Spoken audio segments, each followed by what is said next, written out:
Bom dia, a paz do Senhor para todos.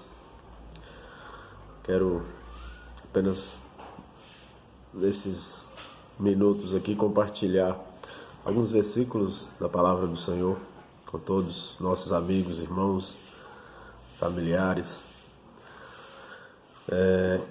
Quero ler alguns versículos aqui no livro de Gênesis, capítulo 50, a partir do verso 15. Gênesis 50, a partir do verso 15, que diz assim: Vendo os irmãos de José que seu pai já era morto, disseram: É o caso de José nos perseguir e nos retribuir certamente o mal todo que lhe fizemos. Portanto, mandaram dizer a José: Teu pai ordenou antes da sua morte, dizendo: Assim direis a José: Perdoa, pois, a transgressão de teus irmãos e o seu pecado, porque te fizeram mal. Agora, pois, te rogamos que perdoes a transgressão dos servos do Deus de teu pai. José chorou enquanto lhe falavam. Depois vieram também seus irmãos, prostraram-se diante dele e disseram: Eis-nos aqui por teus servos.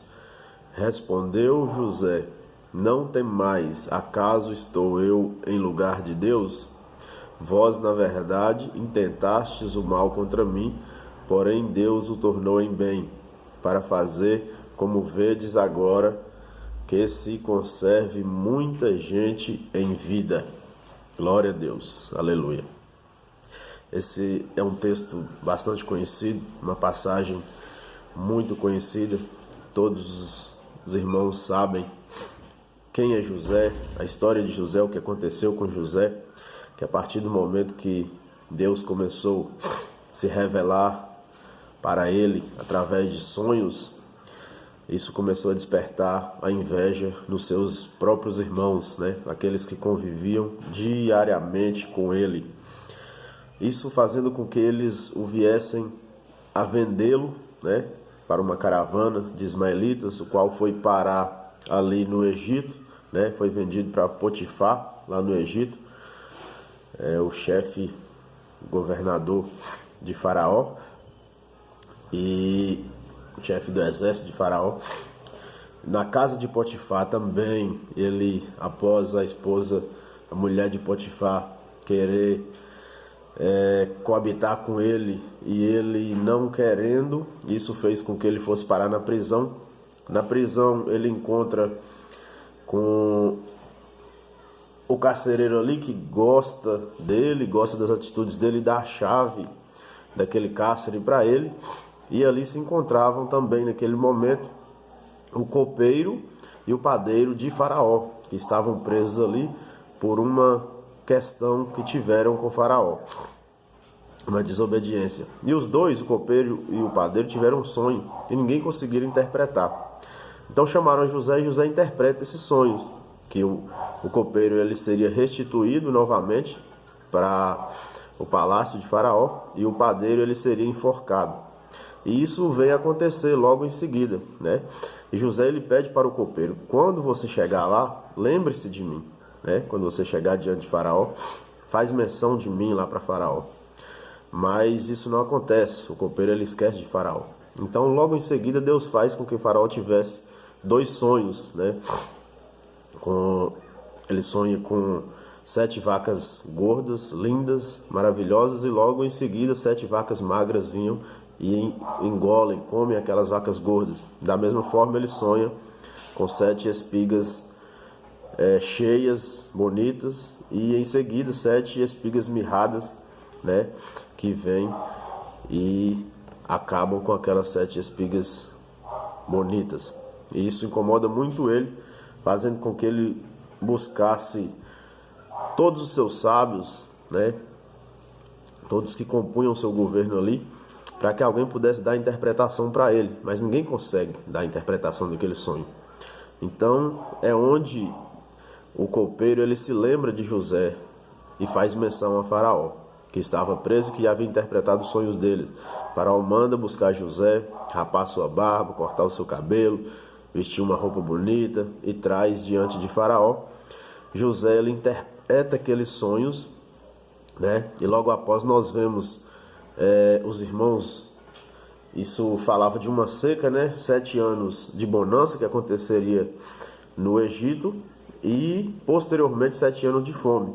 Então o faraó coloca José como o primeiro homem depois de faraó ali, né?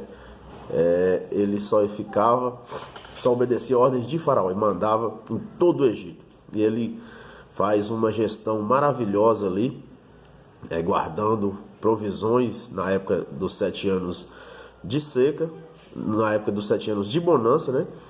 Para os 7 anos de seca que viria. Então, há todo um acontecimento ali, a família de José, que pensava que ele estava morto, né? O seu pai, inclusive, que chorou muito, ele, Jacó, eles vêm todos para o Egito, depois de alguns acontecimentos que nós podemos ler nesse livro de Gênesis, nesses versículos, nesses capítulos. Vêm todos para o Egito.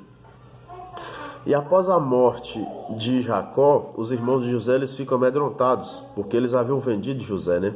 E eles pensaram assim: José certamente vai nos retribuir aquilo que nós fizemos para ele, todo o mal que nós causamos para ele, né?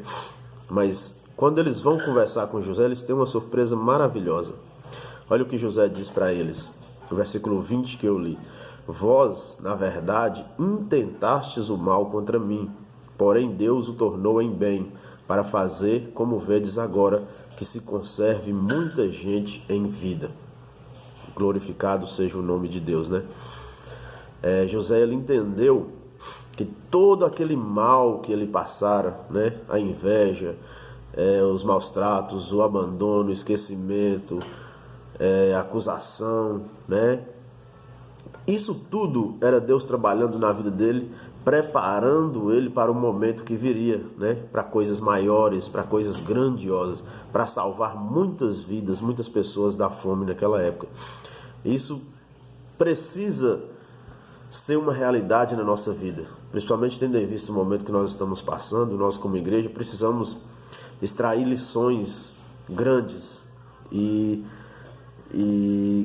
reais para a nossa vida, né? Nós vemos pessoas que estão se sobressaindo durante esse momento e pessoas que estão vivendo como se nada tivesse acontecendo, espiritualmente falando. Parece que quando isso tudo passar, vai voltar da mesma forma, com as mesmas atitudes de antes, né? E nós precisamos aprender com essas atitudes de José, que esses momentos eles precisam servir para nos aproximar mais de Deus, para nos aproximar mais da nossa família, para nos ensinar a ser pessoas melhores, cidadãos melhores, né? Com atitudes diferentes daquelas que nós tomávamos outrora. Então, isso é uma lição para cada um de nós. Que Deus continue abençoando você e sua família, onde você estiver. E ouça a voz do Espírito Santo. Deixe o Espírito Santo de Deus te moldar nesse momento, para que você possa sair desse momento glorificando o nome de Deus e com uma visão diferenciada do que é o reino dos céus, para que você seja uma pessoa melhor, mais aplicada no reino de Deus, que venha reclamar menos e glorificar mais a Deus. Amém?